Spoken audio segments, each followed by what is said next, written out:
బోషడికే అనే పదం గతంలో వైసీపీ టైంలో బోషడికే అనే పదం ఎంత వైరల్ అయిందో మీకు తెలుసు. ఒంగోలులో కూడా ఒక బోషడికే గాడు ఉన్నాడు. వీడు బాగా టీ షర్ట్ ఏడదాకా వేస్తాడంటే మోకాళ్ళ దాకా వేస్తాడు టీ షర్ట్. వీడికి ఇంకా ప్యాంటు తోడు కూడా పని లేదనమాట. వీడు చేసే పని ఏందయ్యా అంటే ఒక మీడియాలో ఉండేటువంటి బోషడికే. వీడు మరి ఎక్కడ ప్రోగ్రామ్ అయినా కూడా ఒక ముగ్గురు నలుగురు నేసుకొని రావటం. మీడియా అంటే కొన్ని పెద్ద పెద్ద పత్రికలు కొన్ని పార్టీల వైపు ఉండటం వల్ల, కొన్ని ఛానళ్ళు కొన్ని పార్టీలకు సపోర్ట్ చేయటం వల్ల ఇప్పుడున్న పరిస్థితుల్లో మీడియాకి ఒక వాల్యూ అనేది పోయింది.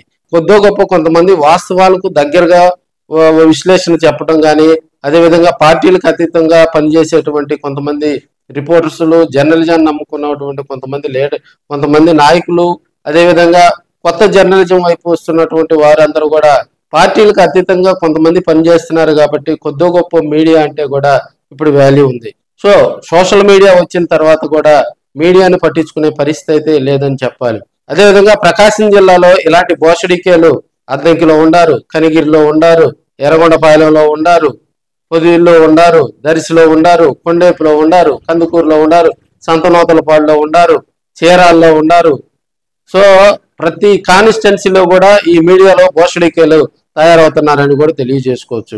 వీళ్ళు చేసే పని ఏంటంటే మరి వీడికి కెమెరా ఉండదో ఏముండదో ఒక సెల్ తీసుకొని వస్తాడు. వీడు గతంలో ఒక లోకల్ ఛానల్లో పనిచేసినటువంటి సందర్భం. ఆ ఛానల్ వీడి దెబ్బకి ఎత్తేసారు. అతను దండం పెట్టి నాకు న్యూస్ వద్దు ఏమొద్దు అని చెప్పి వీడిని బయటకు జరిగినటువంటి సందర్భం.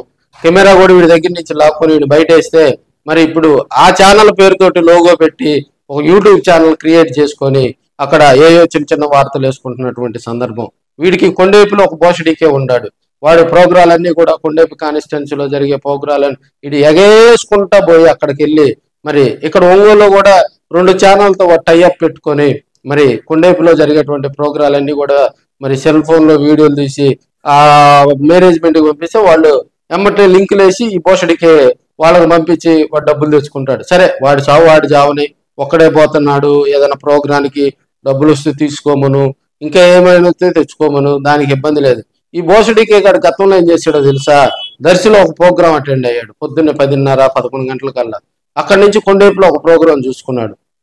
హ్యాపీగా అక్కడ డబ్బులు తీసుకున్నాడు, దర్శిలో ఒక డబ్బులు తీసుకున్నాడు, మళ్ళీ మధ్యపాడులో ఒక ప్రోగ్రామ్కి వచ్చాడు.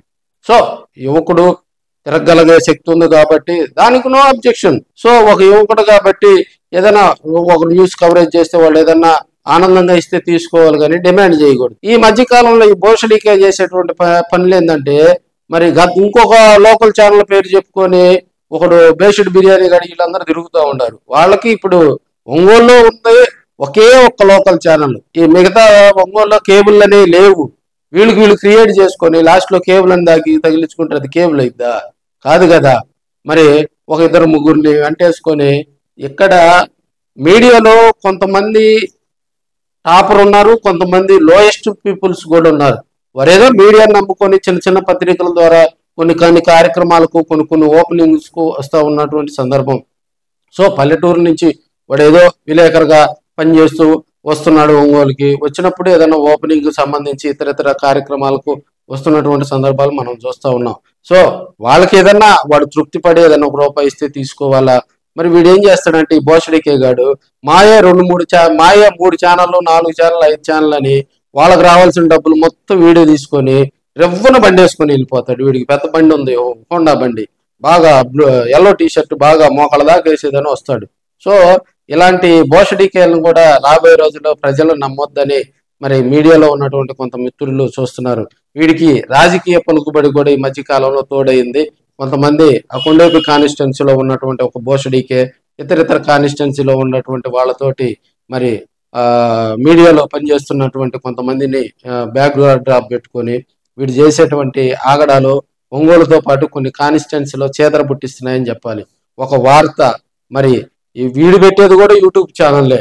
మరి వీడియోదో లోకల్ ఛానల్ లాగా మిగతా ఛానల్ని దిగజార్చి మాట్లాడటం, చిన్న పేపర్లో పనిచేసేటువంటి మీడియా మిత్రుల్ని మరి నిసిగ్గుగా మాట్లాడటం కూడా అది చెడ్డ పద్ధతి కాదు. ఎవరైతే ఒక ఎమ్మెల్యే ఒక ప్రోగ్రాంకి వచ్చినప్పుడు ఎమ్మెల్యే గారికే తెలుసు ఏళ్లలో వార్త వేసేవాడెవడా, వార్త పెట్టనోడెవడా, చిన్న పేపర్ ఓడెవడా, పెద్ద పేపర్ ఓడెవడా అనేది కూడా ఎమ్మెల్యేకి తెలుసు. ఆ ప్రోగ్రాం ఆర్గనైజ్ చేసినటువంటి వాళ్ళకు కూడా తెలుసు. ఎవరైతే పార్టీలో పనిచేసే వాళ్ళకి కూడా తెలుసు ప్రతిరోజు ఎవరు న్యూస్ కవరేజ్ చేస్తున్నారా, ఎవరు న్యూస్ పెడుతున్నారా, ఎవరు న్యూస్ పెట్టలేదని. అక్కడికి వెళ్ళి పక్కనోడిని డ్యామేజ్ చేసి ఇతను హైలైట్ అవ్వాల్సిన అటువంటి అవసరాలు లేవు. ఇలాంటి నీచ రాజకీయాలు ఎప్పటికైనా భోషడికే మానుకోవాలని మరి చిన్న పత్రికల్లో పనిచేసేటువంటి జర్నలిస్ట్ మిత్రులందరూ కోరుకుంటూ ఉన్నాడు. వీడి ఆగడాలు శృతి మించక ముందే వీడికి గట్టిగా కూడా పగ్గాలు ఇయ్యాలని మరి ఒంగోలుతో పాటు చుట్టుపక్కల కాన్స్టిట్యున్సీలో ఉన్నటువంటి మీడియా మిత్రులందరూ కూడా కోరుతున్నాడు. వీడి శాడిజం, వీడి నడక, వీడి వ్యవహారం, వీడి ఆహార్యం, వీడి పొట్ట, వాడి ముడ్డి, వాడి గందరగోళ పరిస్థితులు చూస్తే మరి బాగా ఏడన్నా ప్రోగ్రాం జరిగితే నా కొడుకు వేసుడు తింటాడు బిర్యానీ. సో ఇలాంటి వాళ్ళని మీడియాలోకి కూడా రానియకూడదు.